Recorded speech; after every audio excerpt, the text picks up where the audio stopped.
जो गोपी सशरीर गई उनसे पहले वो भगवान के पास पहुंच गए। तो हमारे अंदर विरह जागे भगवान के मिलन का, इसके लिए खूब भजन करो। भजन के बिना विरह नहीं जागृत हो सकता।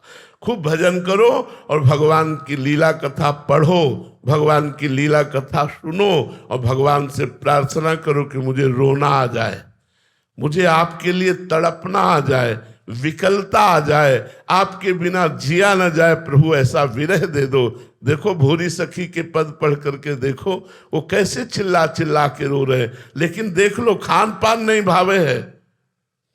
भूरी सखी जी जो सेवा कुंज में चना फेंक दिए जाते थे बंदरों को, और जो बंदर भी नहीं खाते थे, वो एक मुट्ठी बीन कर लाते और यमुना जल से धोकर उन्हीं को पा करके रात दिन राधा राधा रोते। तो एक दिन श्री जी ने गोस्वामी जी को प्रेरणा की कि हमारे भोलानाथ भूरी सखी यमुना किनारे भूखी रहते, हमारा प्रसाद उनको पहुंचाओ। तो थाल का प्रसाद ले गए और जब कहा कि श्री जी ने स्वयं उन्हें गोस्वामी जी को आज्ञा करी कि भोलानाथ जी को प्रसाद ले जाओ, तो प्रसाद आया है। तब और गुस्सा हो गए कि आप हमारी पीड़ा जानती हो, आप हमें प्रसाद देकर तसल्ली देना चाहते हो, आप स्वयं नहीं आना चाहती। एक इनका लिया यमुना जी में प्रवाहित कर दिया और रोते। तब उनको भगवत साक्षात्कार, रुदुर सुस्वरम राजन कृष्ण दर्शन लालसा। जब कुछ अच्छा नहीं लगता, कैसे मिले कैसे मिले, ये चटपटी लग जाती है, तब भगवान का साक्षात्कार होता है। महाराज जी लगभग 27 साल हो गया इस मार्ग में चलते हुए, उसके बाद 27 जन्म भी हो सकते हैं और 27 सेकंड में भी मिल सकते हैं। अब ये विकलता हमारी है। इस मार्ग में चलना आप कितना चलते हैं? 27 दिन चल के दिखाओ, हमारे साथ आओ। 27 दिन चल के दिखाओ, जो तुम्हें पता चलेगा कि 27 साल में हमने क्या उखाड़ लिया और 27 दिन में हमने क्या पा लिया। कि कोई भोग नहीं, कोई मनोरंजन नहीं, कोई मित्र नहीं, कोई अपना नहीं, घर परिवार सब छोड़ करके, और ऐसे जब तरुण आएगा एकांत में कि लाडली जी अब कब मिलोगी, पूरा जीवन जा रहा है, अब कब मिलोगी। तो वो विकलता ऐसे नहीं आती। कोई हमारा है तो रोना कैसे आएगा श्री जी के लिए। सबकी ममता ताग बटोरी, मम पद्म रे बात बटोरी। इसमें 27 वर्ष या 30 वर्ष, इसका आपकी चाल क्या है? आप चल कैसे रहे हो?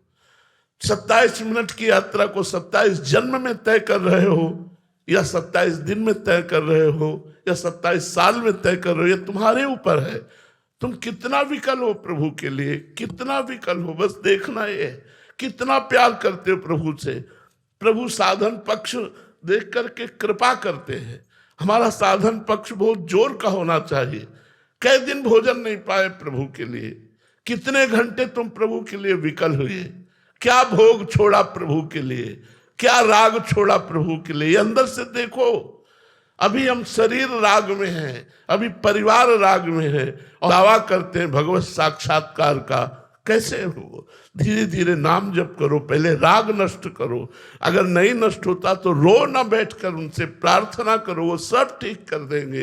बड़े कृपालु तुम्हारे हृदय में बैठे, वो कहीं दूर नहीं है, वो हृदय में बैठे, एक एक बात देख रहे। बच्चा जब रोना शुरू करता है तब माँ का ध्यान खींचता है। अगर वो खिलौनों में खेलता रहे तो माँ अपने काम में लगी रहती है। बच्चा जब रोना शुरू करता है तो वो झांक के खिड़की से देखती, क्या कोई भय है क्या? जब देखा कोई भय नहीं फिर भी रो रहा है तो बेटी को भेजती है या घर वालों को भेजती है, जाओ देखो गोद में लो चुपवाओ। जब उससे भी नहीं चुपाता तब माँ जाती है, अरे ये नहीं मानेगा, बड़ा नटखट है, अपनी गोद में ले लेती। ऐसे ही भगवान देखते हैं, रो क्यों रहा है? इसे कोई अभाव है, कोई चाह है? भेज दी चाह को, पूर्ण कर दी चाह को, और उसमें मस्त हो गया तो भगवान नहीं आए। जब चाह नहीं है तो भगवान रिद्धियां सिद्धियां बेचते हैं, ये ले लो।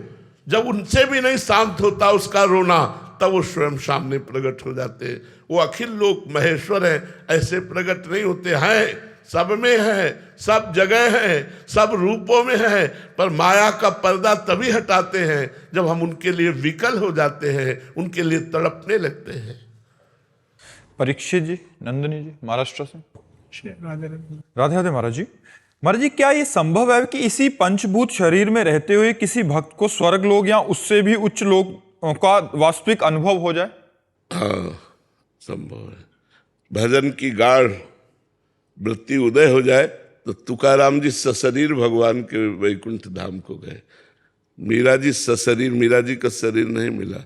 हरिवंश महाप्रभु सशरीर गए, चैतन्य महाप्रभु सशरीर गए।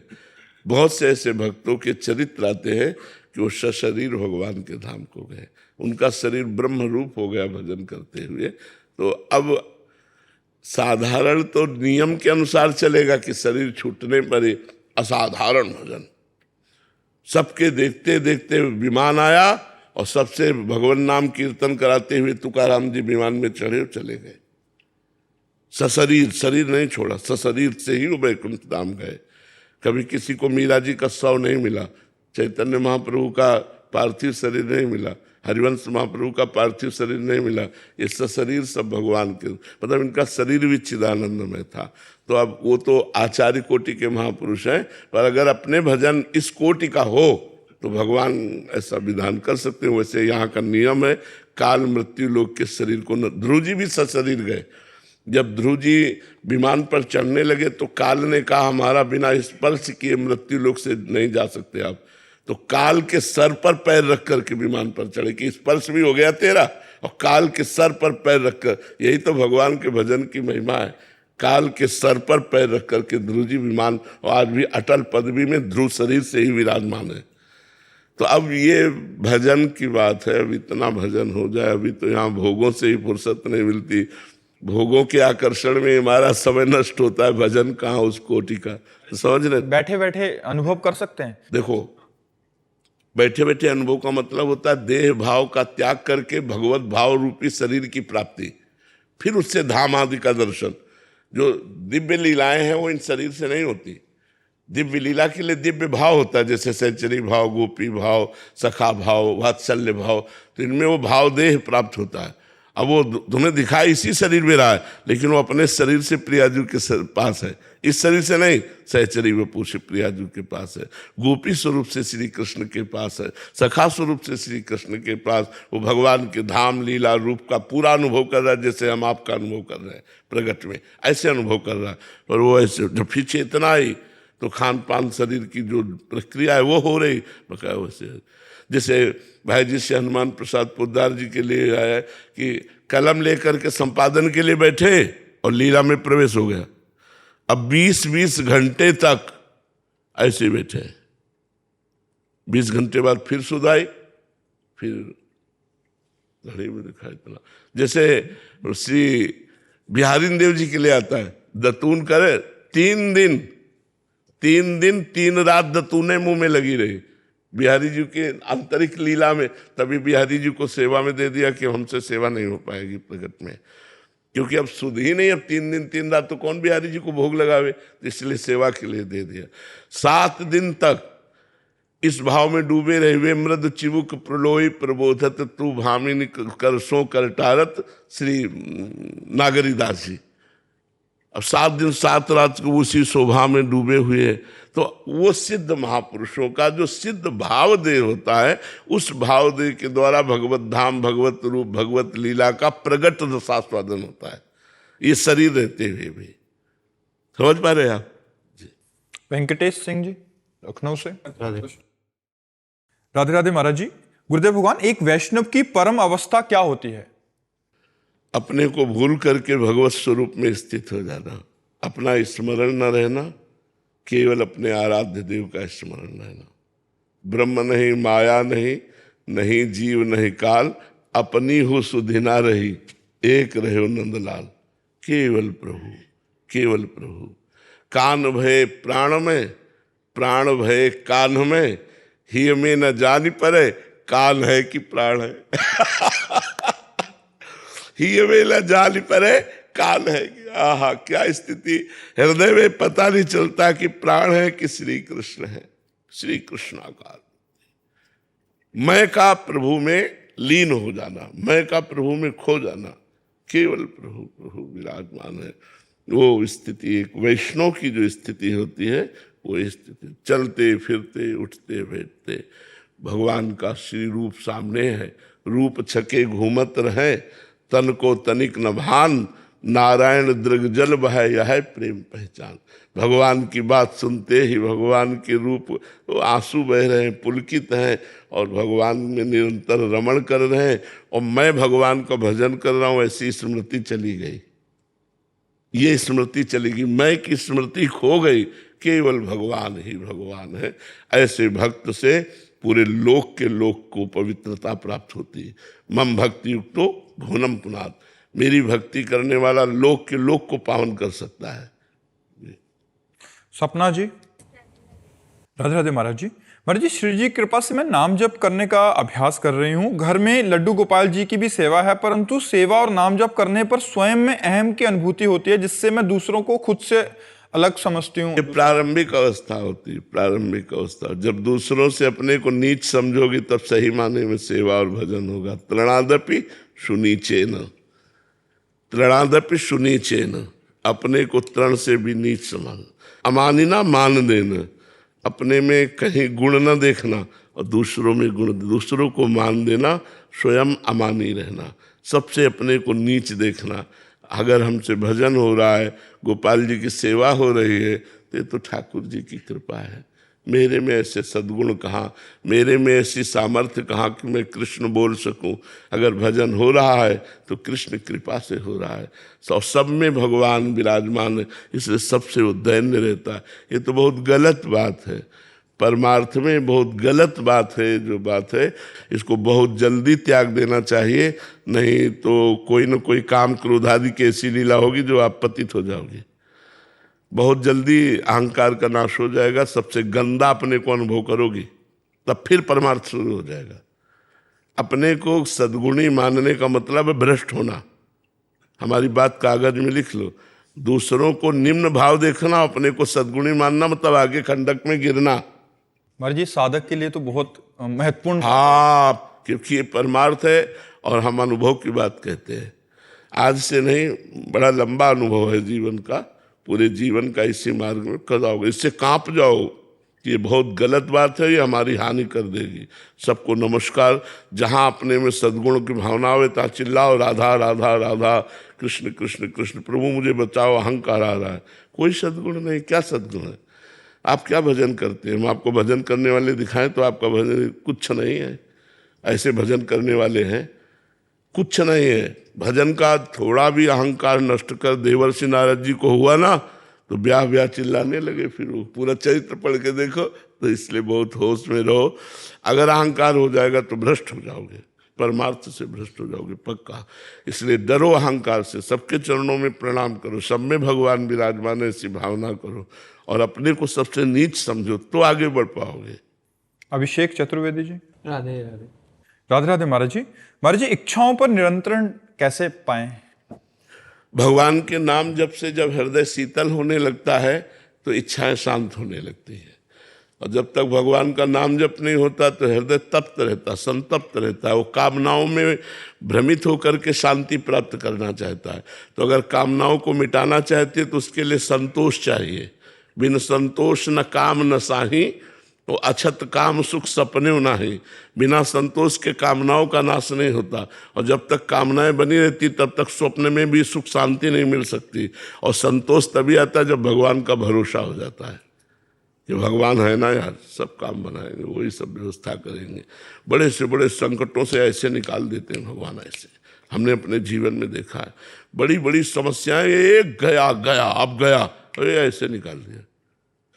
अगर हमें भरोसा मालिक पे हो जाए तो हमारी कामनाएं पूर्ण हो जाएंगी, शांत हो जाएंगी और हम कामनाओं से बच जाएंगे। अगर भगवान का भरोसा नहीं, सब हरिवंश प्रताप से चलता रहता है। भुगते देह और न जाचे, ये बिल्कुल अक्षर अक्षर से सत्य है। अगर भगवद आश्रित हो तो इतना सुख मिल जाएगा कि आपका मन कामना ही नहीं करेगा। इतना खुद आगे से आगे व्यवस्था रहेगी, कामना ही नहीं हो पाएगी। और अगर कामना हुई तो भगवान पूर्ण कर देंगे या नष्ट कर देंगे। भगवद आश्रित हो जाओ और नाम जप करो। मोहित शर्मा जी, हिसार से। राधे राधे महाराज जी। महाराज जी, आपके चरणों में कोटि कोटि प्रणाम। महाराज जी, श्री कृष्ण जी से सच्चा निष्काम प्रेम कैसे हो? ऐसा प्रेम जिसमें केवल समर्पण और सेवा का भाव ही हो। देखो, कामना का जो मूल स्थान है वो शरीर भाव है, देह भाव। मैं पुरुष हूं, मैं स्त्री हूं, इसी भाव में, देहाभिमान में ही समस्त कामनाएं रहती हैं। जब तक देहाभिमान नष्ट नहीं होगा तब तक कामनाएं बनी ही रहती हैं। चाहे जितनी वर्ष तपस्या कर ले, साधना कर ले, जब तक देह भाव नष्ट नहीं होगा तब तक कामनाएं बनी रहती है। निष्कामता भगवान के चरणों की आराधना से आती है। सकामता शरीर को मैं मानने से बढ़ती है। तो जब इस मैं को हम भगवान के चरणों में समर्पित कर देते हैं तब हमारा भाव निष्काम होने लगता है। पर इस मैं को समर्पित करने के लिए तन, मन और वाणी, ये तीन समर्पित करना होता है। तन समर्पित का तात्पर्य है हमारी जितनी भी क्रियाएं हों शरीर से, श्री कृष्ण अनुकूलेन प्रतिकूलस्य विसर्जनम, भगवान श्री कृष्ण के अनुकूल क्रियाएं हों, अर्थात धर्म के अनुसार क्रियाएं हों, अर्थात भगवद्वाणी संतवाणी के अनुसार हमारी क्रियाएं हों, धर्म विरुद्ध पापाचरण नहीं होना चाहिए। और जो श्री कृष्ण अनुकूलेन कर्म बन रहा है वो श्री कृष्ण समर्पणम, तो हमारा तन समर्पण हो जाएगा। वाणी, इसमें दो हैं, रसेंद्री और वाकेंद्री। रसेंद्री स्वाद लेना, वाकेंद्री बोलना। बिना भगवान को अर्पित किए हुए हम पानी भी न पिए। हम जो कुछ भी खाएं पिए पहले कृष्णार्पणम वस्तु, भगवान को तुदीयम वस्तु गोविंदम तुभ्यमेव समर्पये। हे नाथ, आपके द्वारा दी हुई वस्तु आपको समर्पित है। भगवत अर्पण करके हम जल और भोजन पाए। भोजन वही अर्पित होता है जो शास्त्र सम्मत होता है। शास्त्र विरुद्ध भोजन जैसे मांस है, अंडा है, प्याज लहसुन है, ये भगवान को समर्पित नहीं किए जाते, इसलिए हम इनका भोजन में प्रयोग नहीं करते। भोजन वही जो पवित्र और शास्त्र सम्मत हो और वो भगवान को अर्पित करके पाया जाए। और वाणी सत्य, मृदु, हितकर बोला जाए, कर्कश कठोर वाणी ना बोली जाए। अधिकतर मौन का आश्रय लिया जाए। जब बोला जाए तो बहुत विचार करके बोला जाए। नाम कीर्तन और नाम जप हर समय चलने की हम प्रक्रिया बनावे। कभी नाम कीर्तन, कभी नाम जप चल रहा है तो हमारी वाणी समर्पित। मन संकल्प विकल्प करता है, इसका काम है संकल्प विकल्प करना। मन को संकल्प विकल्प करने से रोकने के लिए भगवान की सेवा अत्यंत आवश्यक है। अपने घर में ठाकुर जी विराजमान करें और प्रातः से सायंकाल तक जो भी समय आपको मिल पावे, चाहे प्रातःकालीन, चाहे मध्याह्न या सायं, ठाकुर जी की सेवा कीजिए जब समय मिल पावे। तो जो कर्म करें भगवान के अनुकूल करें, भगवान को समर्पित कर दें। जो पाए वो भगवान को समर्पित करके पाए। जो बोले बहुत होश से बोले, क्योंकि वाणी एक अमूल है, जो कोई बोले जान, ये तराजू तौल के तब मुख बाहर आने। तो हमारा तन, मन और वचन जब ये भगवान को समर्पित हो जाता है तो हमारा अहंकार अपने आप समर्पित हो जाता है। और जहां अहंकार समर्पित हुआ तहां निष्काम भक्ति का उदय हो जाता है।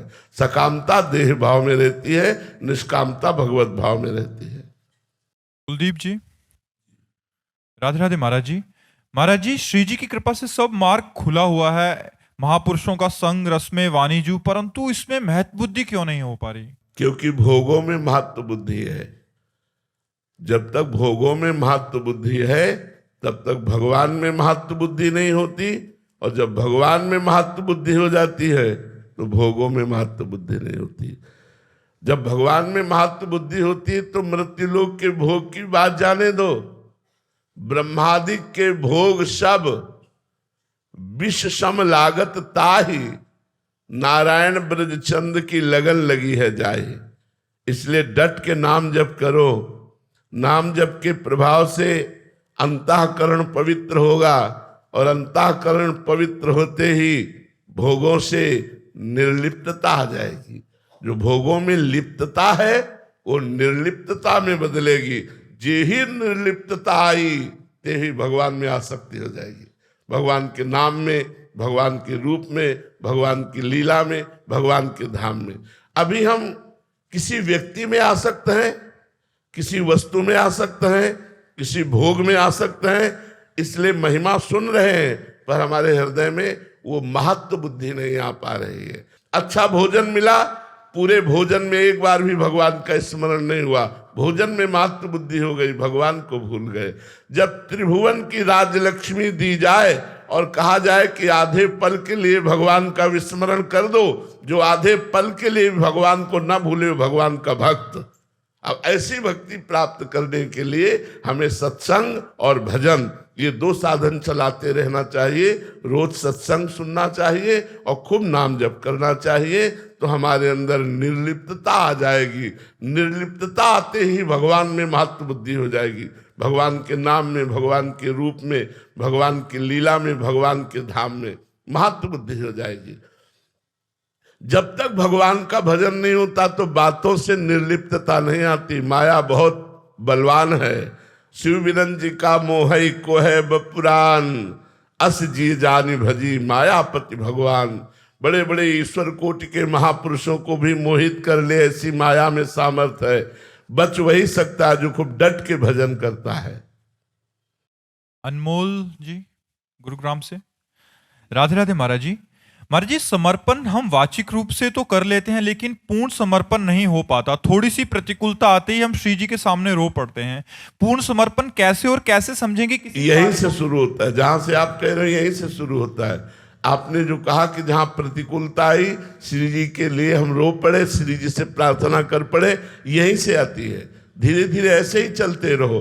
कम से कम श्री जी के सामने रोए ना, किसी और के सामने रोए ना, तो हमारी समर्पण में कलंक लग सकता है।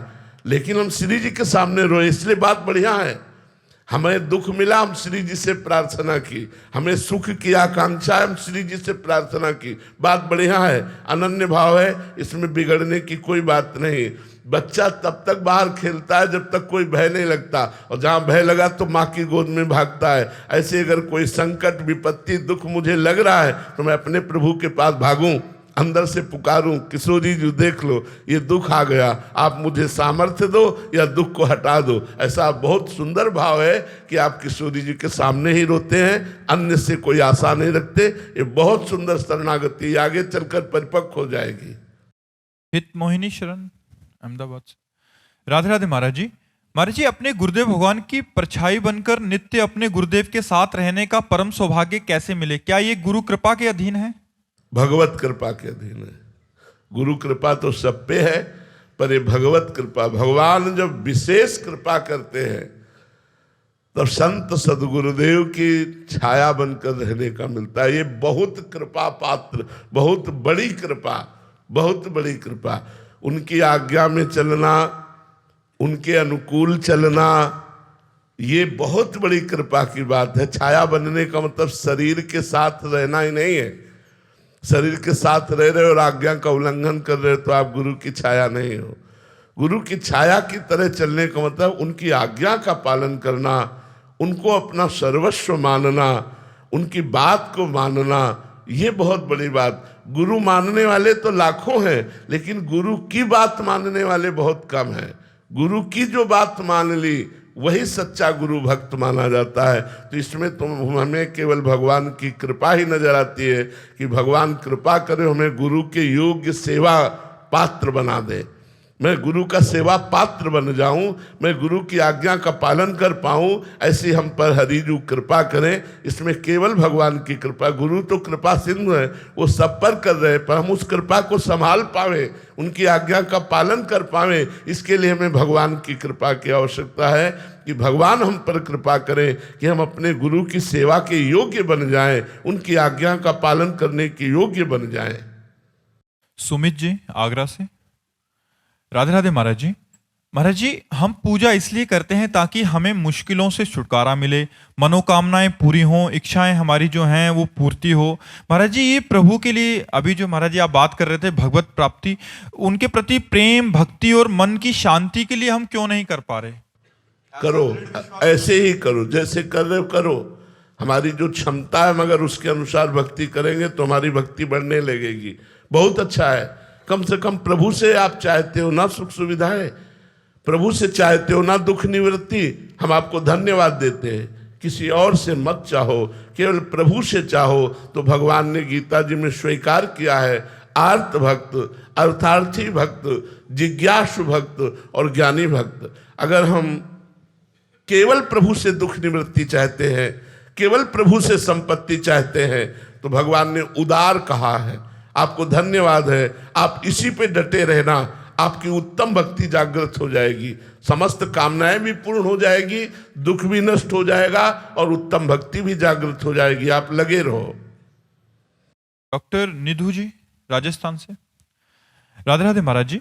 महाराज जी, आपने कहा है कि प्रथम भक्ति करी संत संगा, परंतु संत संग और संत दर्शन में तो अंतर है। संग कैसे रह सकते हैं? हम तो सिर्फ दर्शन ही कर सकते हैं महाराज जी। हम प्रतिपल संत के संग में रहते हैं जब उनके द्वारा बताए हुए नाम का जप करते हैं।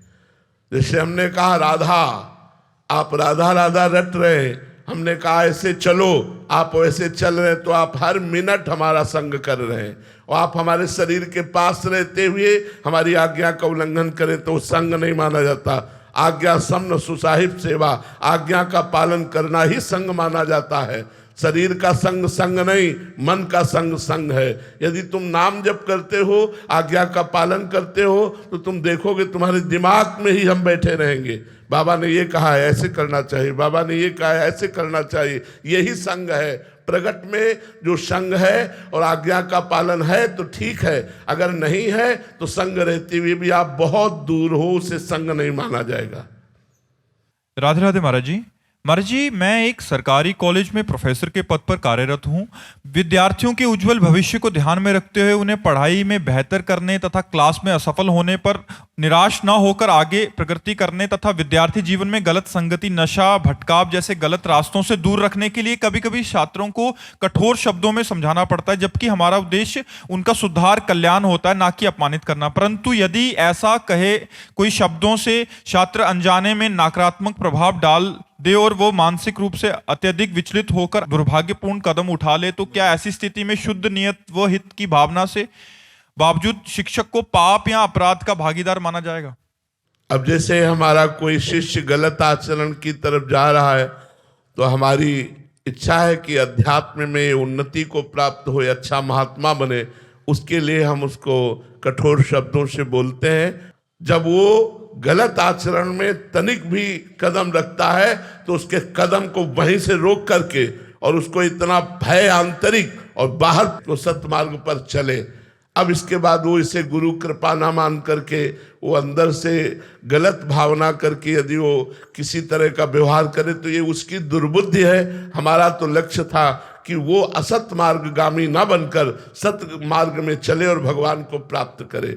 ऐसे ही आप गुरुपद पर है, शिक्षक का मतलब था गुरुपद, गुरुपद पर है। यदि शिष्य, देखो थोड़ी सी त्रुटि होने पर सुदामा जी और श्री कृष्ण दोनों को दंड मिला था, जाओ जंगल से लकड़ी लाओ जा करके। स्वयं द्वारिकाधीश भगवान श्री कृष्ण और सुदामा जी जंगल लकड़ी लाने गए। तो किसी सेवा या आज्ञा से किसी प्रकार डांटना, अगर भय ना हो तो आज यही अनुशासनहीनता हो रही। पुत्र माता पिता से भय रहित हो रहे हैं। वो माता पिता को भयभीत करे, अगर हमारे ऊपर आप ऐसा कहोगे तो मैं कर लूंगा। अब वो माता पिता भयभीत हो गए, गुरुजनों की आज्ञा का उल्लंघन कर रहे हैं, इसीलिए व्यसन और व्यभिचार में प्रवृत्त होते चले जा रहे हैं। यदि कोई ऐसी घटना स्वयं घटाता है तो उसकी दुर्बुद्धि है, आपका उद्देश्य उसका अहित नहीं है, उसका मंगल है, इसलिए आप निर्भय रहिए। महाराज जी, बहुत कठिन हो गया है आजकल, मतलब शिक्षकों को भी बच्चों को पढ़ाने के लिए जो एक शासन बहुत कठिन हो गया है। इतना कठिन हो गया है कि 4 विद्यार्थी मिलकर शिक्षक को पीट रहे हैं, घर वाले मिलकर के उसके ऊपर मुकदमा दर्ज कर रहे हैं। ये बहुत ही नादानी है। हाँ, हम ये जरूर निंदा करते हैं उन शिक्षकों की जो पशुवत आचरण करते हैं। पशुवत व्यवहार बच्चों के साथ मत करो, बच्चों के साथ मृदुल शासन करो। अगर मृदुल शासन करने में पर भी अगर वो इस तरह का ऐसा व्यवहार करेंगे तो पढ़ाई नहीं हो सकती, बच्चा अनुशासनहीन हो जाएगा, बच्चा में वो उत्तम बुद्धि जागृत नहीं होगी। वो तभी जागृत होती है जब गुरु चरणों का आश्रय लेकर उनकी डांट फटकार सही जाती है। और जी शिक्षा व्यवस्था बहुत अभी संकटपूर्ण उसमें लगी हाँ है। बिल्कुल है, हम इस बात को स्वीकार करते हैं क्योंकि कई प्रिंसिपल और टीचर आकर के कह चुके हैं। तो ये बड़ी भारी अव्यवस्था है। हम उन शिक्षकों की निंदा करते हैं जो बहुत छोटे छोटे बच्चों के साथ पशुवत व्यवहार करते हैं। पशुवत मारना पे नहीं, उचित मृदु दंड दिया जाता है। मृदु, अगर छोटे बच्चे हैं तो कान पकड़ा दिया, खड़े कर दिया, ऐसे मृदु दंड दिए जाते हैं। अब ये नहीं कि छोटे बच्चों के साथ तुम सयाने हो इस तरह का व्यवहार करो, ऐसा नहीं, लेकिन उचित दंड आवश्यक है। महाराज जी आजकल ऐसा बहुत कम हो गया है महाराज जी। इतना अधिकारी नहीं दिया माता पिता ने और घर वालों ने, मतलब इतना अधिकारी तो किस विद्यार्थी में विनय दिखाई दे रहा है? वो भी अभाव हो गया है महाराज जी। विद्या विनयम ददाती, विद्या विनय प्रदान करती। कहाँ विनय? माता पिता को कठोर वचनों से उत्तर देते हैं बच्चे, कठोर व्यवहार कर रहे, व्यसन कर रहे, व्यभिचार कर रहे, कहाँ शासन रह गया?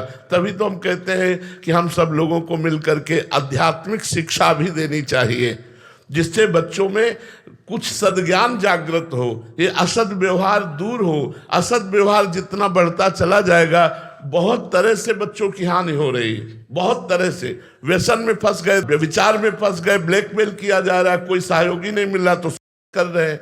कई तरह से बच्चों की हानि हो रही है। हम चाहते हैं माता पिता मिलकर, शिक्षक मिलकर और अपने संतजन मिलकर अपने समाज के नवीन, ये उज्जवल भविष्य है भारत के, इनको संभालने की चेष्टा की जाए।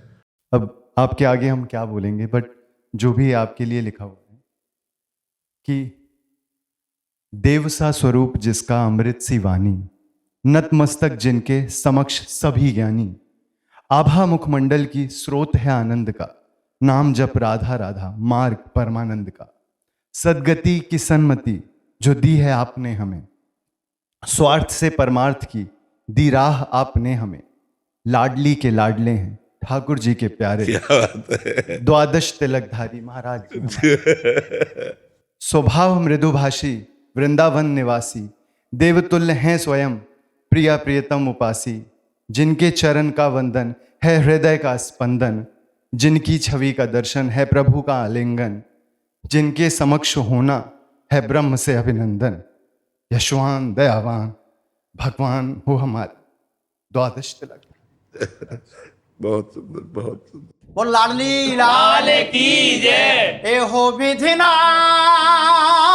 तो सो अचला पसार मांगे, जन्म जन्म दीजो याही ब्रज बसवो, याही ब्रज बसवो करीलन को रहवो।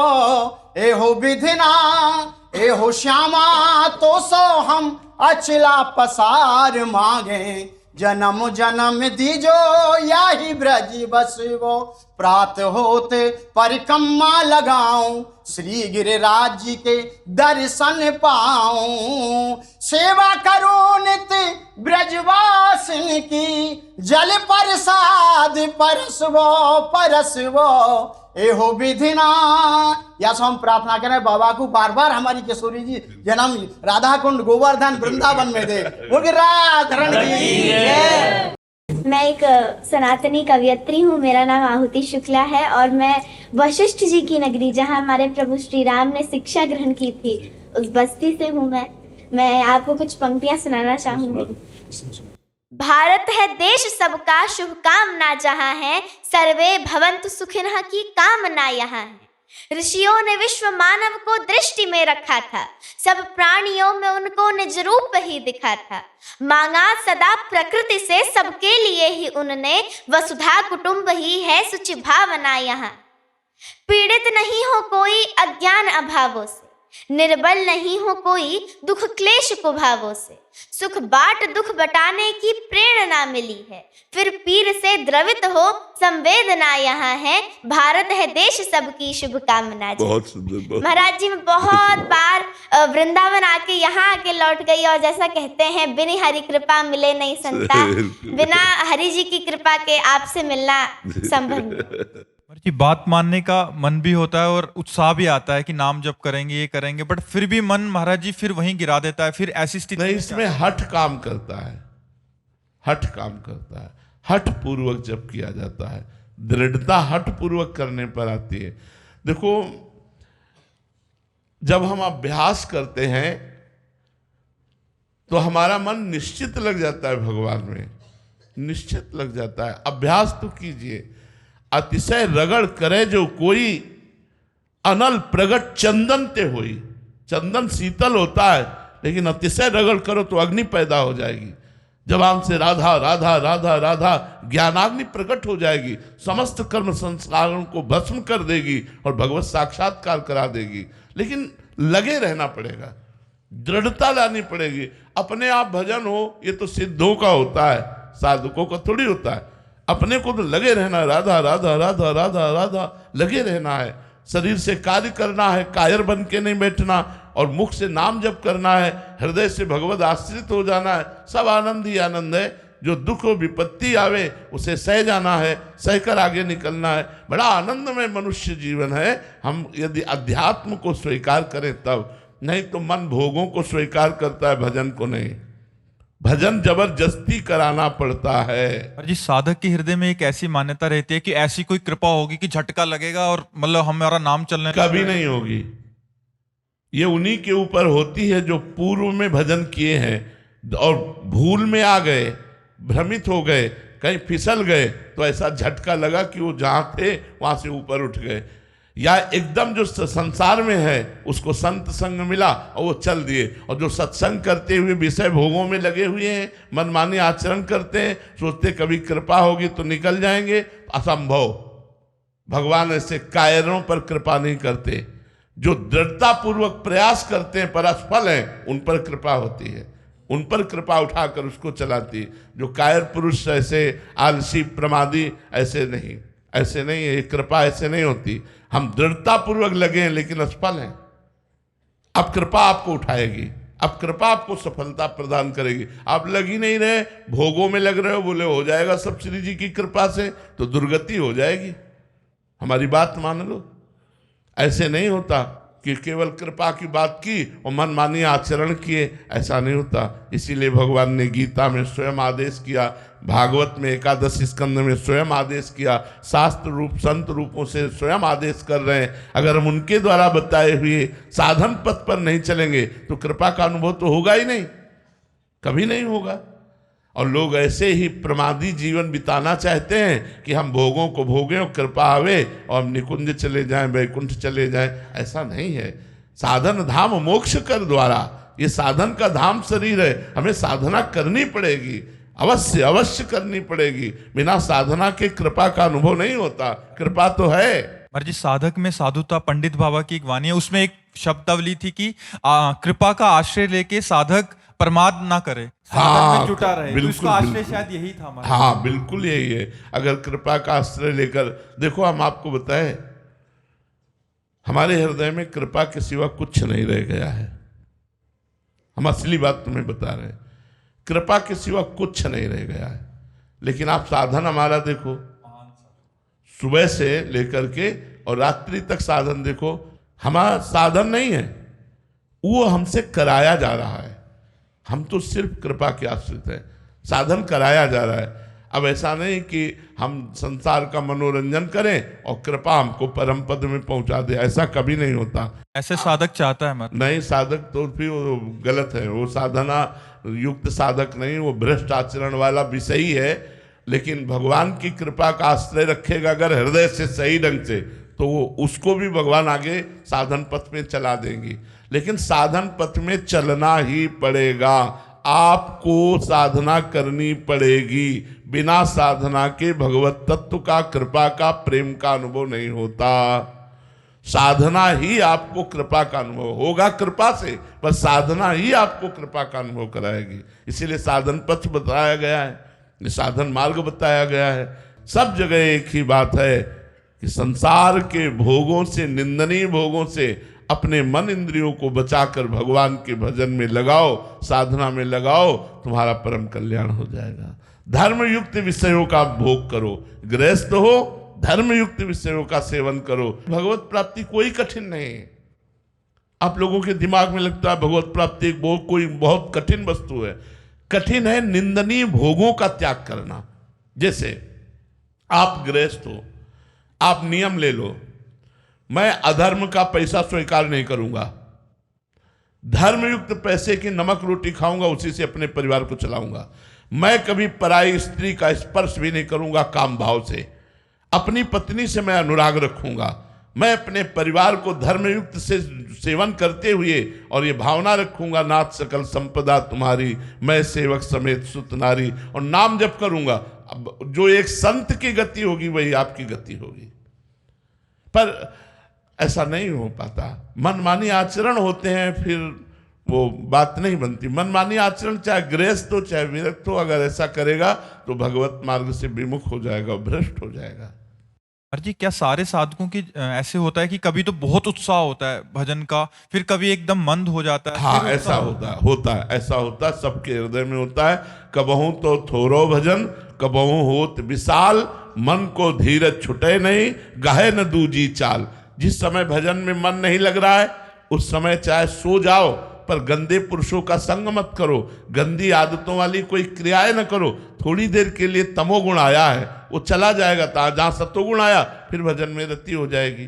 तो कभी कभी ऐसा होता है कि मन एकदम भोगों की तरफ उतावला हो जाता है, भजन में मन नहीं लगता है, एक अशांति सी आ जाती, उस समय सत्संग सुनो, तुरंत रजोगुण और तमोगुण का नाश होकर के सतोगुण बढ़ेगा। नाम कीर्तन करने लगो, राधा राधा, मन नहीं लग रहा, लेकिन नाम बिल्कुल मन न लगे तो सो जाओ, पर गलत आचरण मत करो, गलत संग न करो, तो थोड़ी देर के बाद टिकाऊ नहीं है। आगमा पाइनो अनित्यास है, ये जितना भी है ये आगमा पाइनो, आने जाने वाले हैं। सतोगुण आया, तमोगुण आया, रजोगुण आया, जहां तमोगुण हटा, रजोगुण हटा और सतोगुण आया तो फिर भजन में मन लग जाएगा।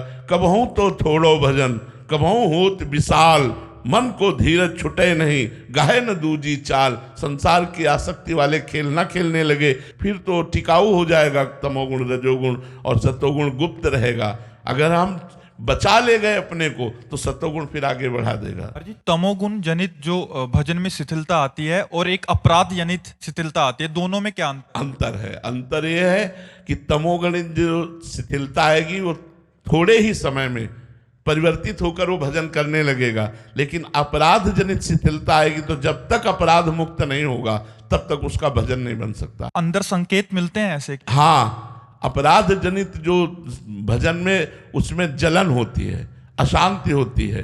हाँ, जो तमोगुण जनित होती तो उसे समझ में नहीं आता, निद्रा, प्रमाद, आलस्य, ये चीजें लगेंगी, लेकिन उसकी भजन प्रियता बनी रहेगी।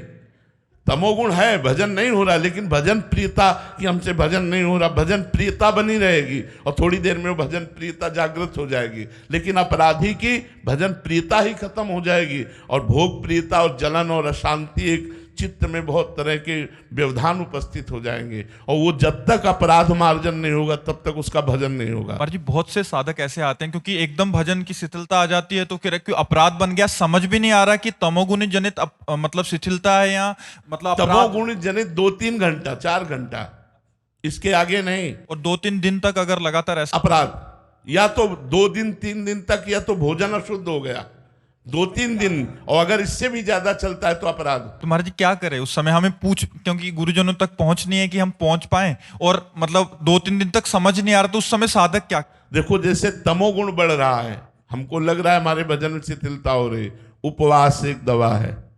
तुरंत उपवास करो, उपवास करते ही सत्वगुण आ जाएगा।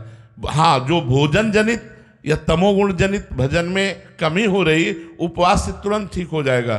24 घंटे का उपवास, 12 घंटे का उपवास, जैसे आपको लगे उपवास करो, जल है, फल है, इससे काम चला लो, तो आप देखो आप सत्वगुण आ जाएगा। अगर इस पर भी भजन नहीं हो रहा तो आपका अपराध है, आप चिंतन करो किसी न किसी संत महापुरुष के प्रति, कोई न कोई भक्त वैष्णव के प्रति आपकी गलत बात निकल गई, निंदा सुन ली या निंदा कर दी, और अगर आपको जानकारी लगती है कि हमारे द्वारा ऐसा हुआ, तो उस संत महापुरुष के चरणों में जाकर नमन करो, क्षमा याचना करो। अगर वो उनकी प्राप्ति नहीं हो पा रही, वो बहुत दूर हैं, तो मन से प्रार्थना करो, भगवान से प्रार्थना करो, तो शांति मिल सकती है। महाराज जी, आपने एक बार परिक्रमा भी एक साधन बताया था कि परिक्रमा कर लो। रोग के अनुसार है, बुखार एक तरह का थोड़ी होता है, कई तरह के बुखार होते हैं, कई तरह के टेबलेट होते हैं, तो सबको एक ही बात थोड़ी होती है। जो जैसा मरीज सामने आया उसके लिए वैसी दवा होती है। अब सबके लिए परिक्रमा थोड़ी है। आप मान लो कोई ऐसा वृद्ध है, कोई ऐसा है, मान लो वृंदावन नहीं आ पा रहा है, अब वो कैसे कैसे वृंदावन की परिक्रमा, तो आप वही मन से चिंतन करो, हे विश्व के समस्त व्यक्त अव्यक्त महापुरुषों, हे भगवान के परम प्रेमी भक्तजनों, मेरे से जाने अनजाने में यदि अपराध बन गया हो तो नाथ आप भगवत स्वरूप हैं, आप क्षमा करो, प्रभु क्षमा करो।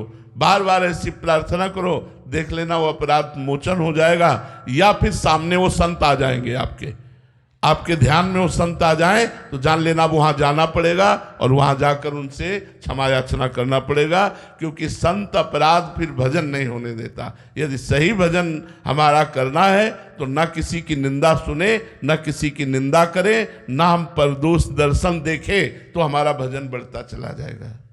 जी। संजय जी ग्वालियर से। राधे राधे महाराज जी।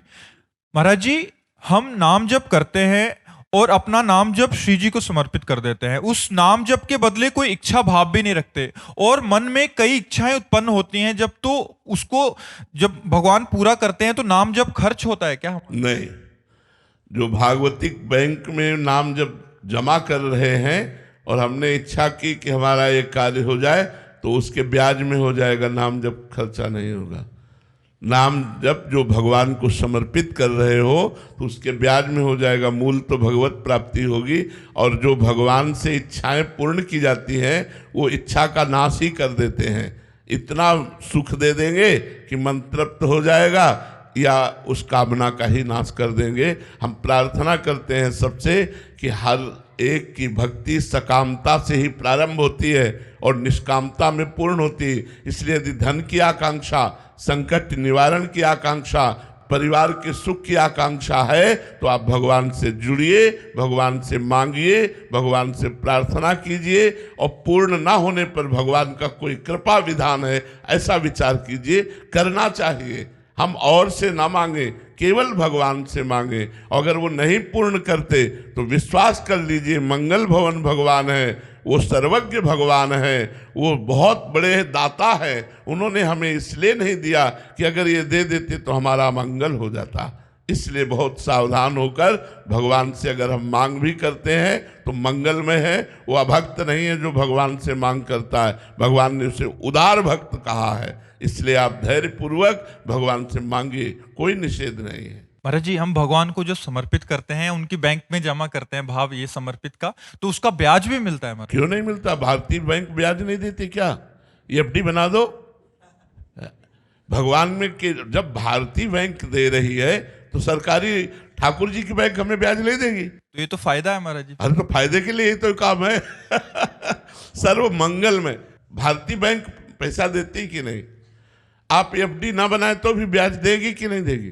तो भैया जब भारतीय बैंक दे रही तो सरकारी बैंक क्यों नहीं देगी? भगवान की ही विधान से सब सारा संसार चल रहा है। जैसे भगवान के विधान में अपने शरीर की हत्या करना महापाप है, तो हमारे भारत सरकार की उसमें क्या छूट है क्या? अगर आप हत्या का उपाय करते पाए जाए तो आपको जेल होगी, क्योंकि आप अपराधी माने जाएंगे ना।